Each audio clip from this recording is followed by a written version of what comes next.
Mwezi huu tulipokea taarifa kutoka kwa viongozi wetu juu ya uwepo wa mtoto aliyekuwa na changamoto ya kiafya, na taarifa hii tuliarifiwa kwamba ilikuwa imeibuliwa na Mheshimiwa Rais Dr. Samia Suluhu Hassan, ambaye katika shughuli zake za kuangalia wananchi wanavyoendelea akakutana na kisa hiki ambacho kikamgusa, na akatoa maelekezo kwamba mtoto yule ambaye matatizo yake yanahusiana na mfumo wa fahamu, kichwa, ubongo pamoja na uti wa mgongo, kwamba aweze kuletwa katika taasisi.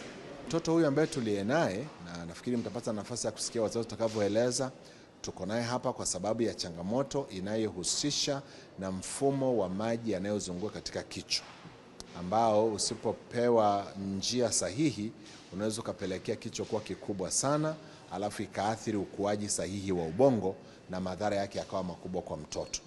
Kwa hiyo tunapenda kutoa rai kwa mara nyingine kwa wazazi kupeleka watoto katika vituo vya kutolea huduma za afya na kuendelea kufuatilia maagizo kwa kadri yatakavyokuwa yanatolewa na wataalamu. Na niwashukuru sana viongozi wetu wa ngazi za juu katika taifa ambao wanajihusisha na mambo ya msingi ya wananchi pamoja na kazi zao nyingi katika taifa lenye mambo mengi ya kuangalia.